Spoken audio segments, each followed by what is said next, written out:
Cero.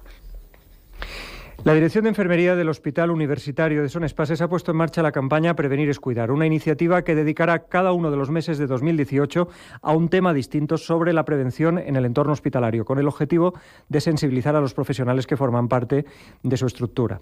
La iniciativa, que va orientada a los profesionales sanitarios, se ha estructurado bajo la frase 12 meses, 12 causas. Tiene previsto celebrar conferencias, talleres y actividades de manera mensual.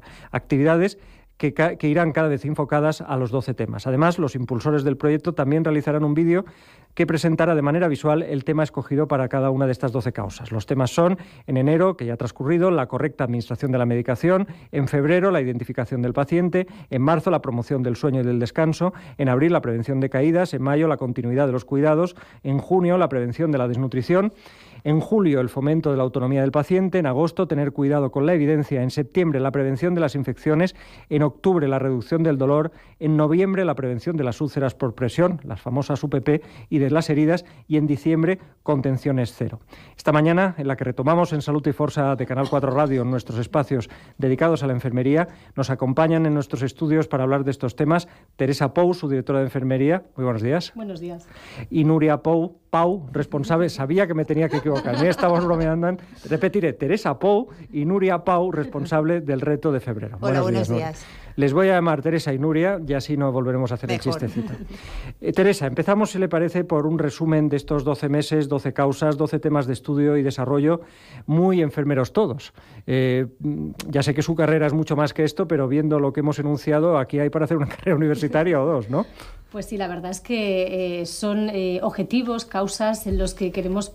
Acérquese un poquito al micro. Sí, son objetivos, causas en los que queremos poner el foco, porque es verdad que las competencias de enfermeras son muy amplias, pero en ocasiones hay cosas muy sencillas en las que, si no prestamos suficiente atención y somos conscientes de la relevancia que tienen, pues pueden pasar desapercibidas, y esas causas que usted ha nombrado consideramos necesario trabajar en ellas, reforzarlas, y aunque sea un mes en el que ponemos el foco, es una constante con el que trabajamos en enfermería siempre. Enfermería está 24 horas con el paciente, atendiendo sus necesidades, pero también tiene la responsabilidad de garantizar la seguridad del paciente y evitar riesgos clínicos. Entonces, muchas de ellas van enfocadas a trabajar con excelencia, con evidencia, y prevenir esas posibles consecuencias que la falta de suficiente atención o de poner medidas de barrera podrían causar daño en el paciente. Indudablemente una de esas patas de ese concepto tan complejo, aunque la palabra no lo parece tanto, como es cuidados enfermeros, una de las patas es vigilancia, ¿no? Así es, vigilancia, observancia y, de alguna manera, identificar problemas de salud o falta de cuidados para que esos problemas aparezcan, ¿no? Háganos un breve esbozo de estos proyectos, de los que quedan. Bueno, ha tenido lugar el de enero, estamos ahora están 2 días ya, supongo que totalmente inmersas en el tema de la identificación, pero ¿cuáles son, resumidamente, porque son 12 y no? Sí, bueno, no podemos hablar de tiempo. algunos de ellos a modo de ejemplo. Sí, es cierto que son objetivos muy sencillos y yo creo que fáciles de entender por la población en general, pero consideramos que algunos de ellos requieren una vuelta más. Por ejemplo, hemos recientemente trabajado con la Administración Segura de Medicación en todo el territorio español y en otros países. Los errores de medicación son una de las principales causas de falta de seguridad en los entornos hospitalarios y también en otros centros sanitarios. El 50% de ellos son evitables. Por tanto, es ahí donde tenemos que trabajar, en poner esas barreras que hayan podido facilitar que se produzca el error, porque errores vamos a tener y contamos con ellos, pero sí que es verdad que si ponemos barreras es menos probable de que sucedan, o incluso que el error tenga un menor impacto en el paciente. Entonces, bueno, hemos hecho una serie de acciones formativas, hemos dado difusión, hemos analizado situaciones en las que se han producido algún riesgo de medicación, y sería suficiente con que aumentáramos el número de notificaciones que supongo que habrá oído alguna vez. Cuando hay un error de medicación, pues se notifica qué es lo que ha sucedido, y no es tan importante a quién le ha sucedido, sino qué ha contribuido a que eso suceda para que no vuelva a suceder. Nuria Pou va a hablar un poco más ella de la identificación del paciente, porque es nuestra referente en la causa del mes de febrero, pero por ejemplo el mes de marzo lo vamos a dedicar a la mejora de la calidad del sueño. Hay evidencia que dice que el sueño puede influir en la evolución de una enfermedad, en positivo o en negativo, y por tanto es importante cuidar de él. En el entorno hospitalario hay muchos factores que pueden influir en que la calidad del sueño no sea buena. Propios del tratamiento, además. O sea, no es que nadie ponga la radio a tope, ¿no? Es verdad. La propia enfermedad, el tratamiento puede tener efectos secundarios que influyan en la calidad del sueño, pero la organización de las tareas, de los cuidados que tiene que realizar la enfermera durante las 24 horas también puede influir, tanto al paciente como a las que puede administrar al paciente de al lado. Entonces, tener cuidado y poder reorganizar esa actividad de manera que influya lo menos posible en la calidad del sueño del paciente también es muy importante. Y hemos estado ya preguntando a los pacientes hospitalizados en los últimos meses en Son Espases cómo es la calidad de su sueño y qué cosas cree que le han podido influir en negativo para que podamos hacer una estrategia de mejora. Otras cosas que vamos a trabajar son las caídas. En el entorno hospitalario la posibilidad de caída es mayor por la misma enfermedad, el tratamiento, el entorno, que tiene mucho aparataje, entorno un poco desconocido por el paciente, y entonces es muy importante que el paciente no pueda estar en riesgo de caer, y si cae, pues que las consecuencias sean mínimas. Y así podríamos ir hablando de cada una de ellas, que es lo que vamos a estar haciendo durante todo este año. De hecho, tuvimos aquí, porque recuerdo que ganaron un premio o tuvieron una exposición en un congreso, a dos compañeras suyas que está haciendo una investigación entre Son Espases y Son Llàcer en el tema de las caídas. Así es. Y tienen resultados dentro de nada, o sea que hemos prometido. Además es en un entorno sociosanitario donde el paciente es mayor. Sí, está Joan Mar también. Sí, el paciente es mayor, la desorientación que sucede justo después de un ingreso, una persona mayor todavía lo hace más dificultoso, y creo que es un proyecto muy interesante en el que enfermería tiene una responsabilidad, sino además es una cosa de todo el equipo, pero esas 24 horas de vigilancia y de intentar que no haya factores que puedan contribuir a la caída, pues... ¿Cómo se estructuran estas sesiones? ¿Hay formación? ¿Hay clases prácticas? ¿Cómo lo hacen? O sea, ¿cómo se estructura este trabajo? Pues puede haber cosas específicas de cada una de las causas, pero todas ellas cuentan con una conferencia abierta a todo el hospital, pero dirigida principalmente a enfermería, en el que suele venir un experto, expone el tema y tratamos un poco de abrir el debate sobre la situación actual de ese tema en nuestro centro.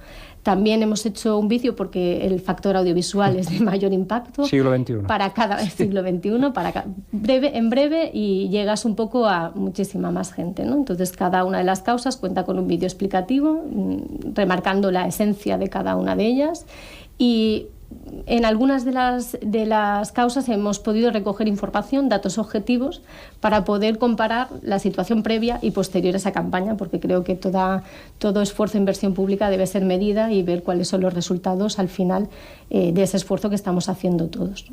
Pues estaremos atentos. Nuria, usted es la coordinadora del reto de febrero, identificación del paciente. ¿En qué consiste esta identificación?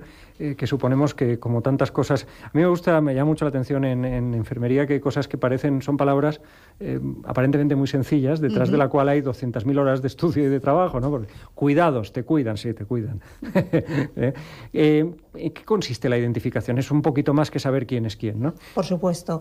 La identificación del paciente, el título sería identificación inequívoca del paciente, ¿vale? Eso quiere decir que sepamos no ya lo que tiene el paciente, sino perfectamente quién es el paciente, que estemos seguros de quién es el paciente que tenemos delante, sobre todo antes de realizar cualquier técnica, ¿vale?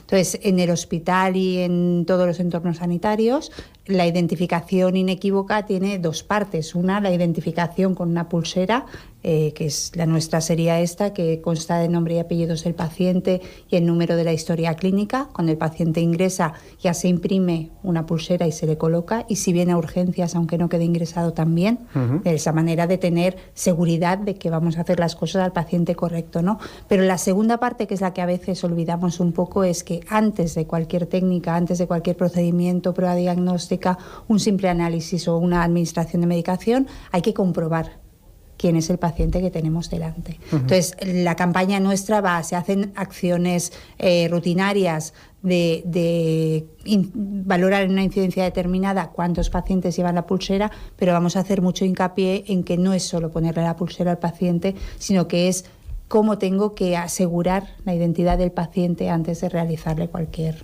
acto que vayamos a hacer, que puede ser un acto inocuo, pero se puede convertir en un acto de riesgo siendo parte del mismo tratamiento. ¿La pulsera esta es analógica o lleva código de barras y datos? Lleva código de barras porque hay determinadas pruebas que con un lector de código de barras se incorporan directamente la identificación del paciente a nuestro registro informático y la identificación también del profesional que hace esa prueba, pero además del código de barras vinculado al número de historia y al nombre del paciente, lleva el nombre del paciente y lleva la identificación del número de historia clínica. Nuria, si le parece, vámonos al otro lado. ¿Cómo se puede producir eso contra lo que ustedes combaten con estas técnicas, que es la identificación errónea del paciente? ¿Y se produce mucho en un hospital como Son Espases o cualquiera de nuestra red pública? A ver, ¿cómo se produce la identificación errónea? Pues no confundiéndonos al poner la pulsera, que es una cosa que prácticamente no sucede, no poniendo la pulsera o no confirmando la identidad del paciente, ¿vale?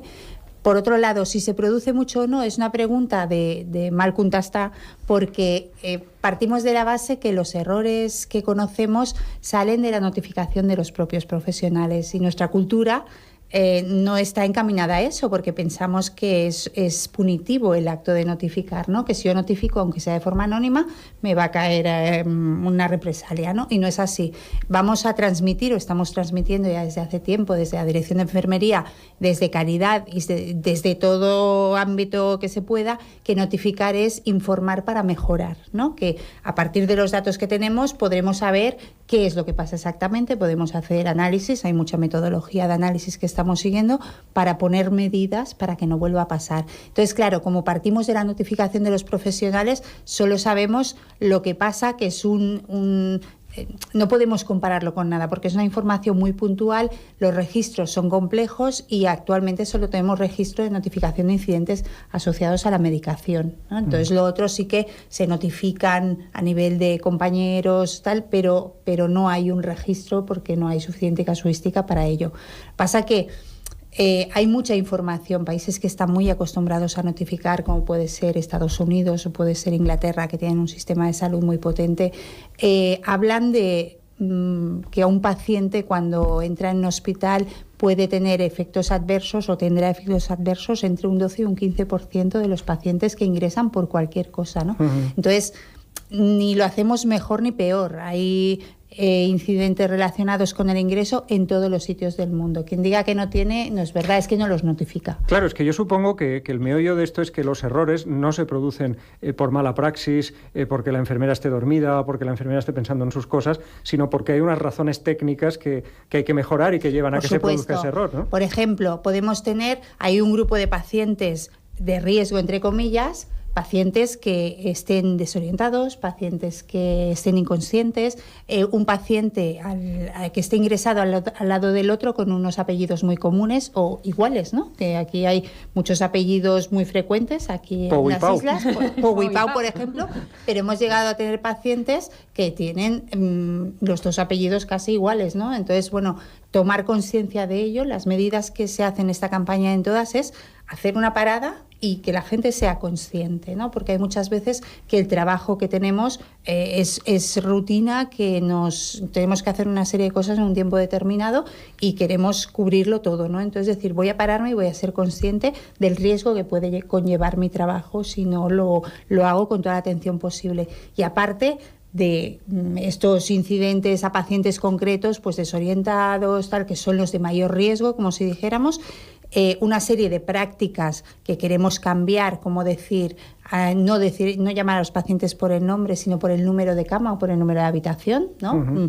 Decir, no, oiga, usted no se lleva al paciente hasta que me diga nombre y apellidos, ¿no? Algo tan sencillo como eso, pero que todavía a veces ni son números ni son patologías, son pacientes con nombre y apellido que tienen un problema de salud, ¿no? Entonces, estamos intentando transmitir toda esa cultura que parece fácil, pero no lo es, ¿no? Y aparte, una serie de distractores que conllevan estar trabajando en la planta de hospitalización. Si usted ha estado en Son Espases, tenemos un hospital muy bonito, unos pasillos en forma de U, y las enfermeras, que es lo que tienen que hacer, a pie de cama de paciente o a pie de puerta de habitación, tienen el carro de medicación, consultan el ordenador, ven el tratamiento del paciente, lo que les toca en ese momento, pasan familiares preguntando dónde está el teléfono.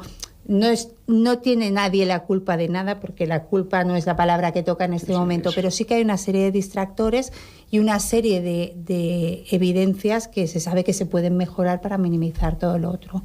Hay un estudio, y déjame terminar, que siempre habíamos tenido cómo lo hacen en otros países, y el Ministerio de Sanidad hizo un estudio que se ha publicado ahora en enero del 2018, relacionado con los incidentes que decíamos en Estados Unidos, un seguimiento que se hizo en julio del año pasado a 5.000 pacientes en España, y hablan de un 8% de efectos adversos relacionados con un ingreso de pacientes. O sea, 8 personas de cada 100 que entran en un hospital van a tener un problema relacionado no directamente con su patología, sino con el tratamiento y con el entorno. Y eso es lo que queremos contemplar, porque, como ha dicho mi compañera, la mitad de esos incidentes son evitables. Por tanto, si identificamos correctamente al paciente y comprobamos quién es antes de hacer cualquier técnica, vamos a reducir los incidentes relacionados con la mala identificación del paciente.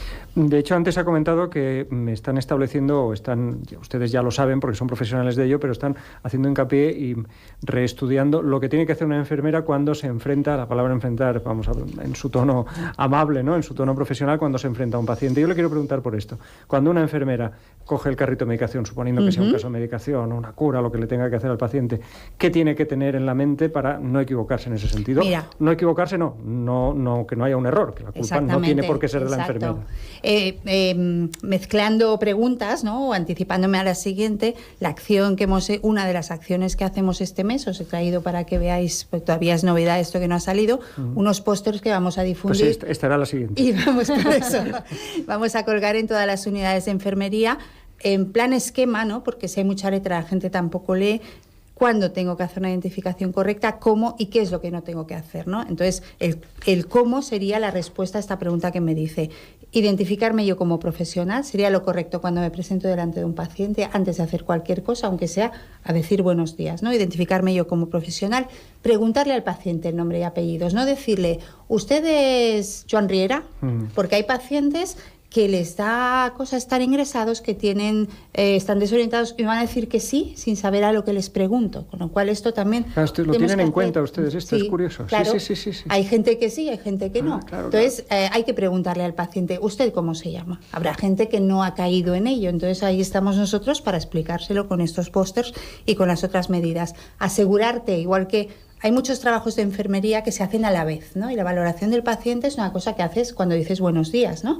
No le dices al paciente, a ver, espérese que voy a valorarlo, ¿no? Te presentas y observas el color de la piel, observas con un poco de conversación si está orientado, si no, pues igual observas si lleva la pulsera, ¿no? Si no lleva la pulsera, imprimes una, en todas las unidades hay impresoras Zebra para estas pulseras, y te aseguras que los datos de la pulsera sean correctas. Esto sería la identificación correcta del paciente inequívoca, ¿no? Parece que tengamos que dedicarle mucho rato a esto, pero con la costumbre es una cuestión de momento, es una foto, ¿no? Entonces, ¿cuándo tengo que hacer exactamente esto? Siempre y sobre todo cuando voy a hacer algo al paciente. Algo quiere decir administrar una medicación, hacer un análisis, que se lleven al paciente a hacerle cualquier técnica diagnóstica o complementaria, y cuando se vaya a realizar una intervención quirúrgica. Ese sería, de alguna manera, la foto de todas las situaciones de riesgo en las cuales, si yo no identifico correctamente a mi paciente, podemos hacer algo que no le toque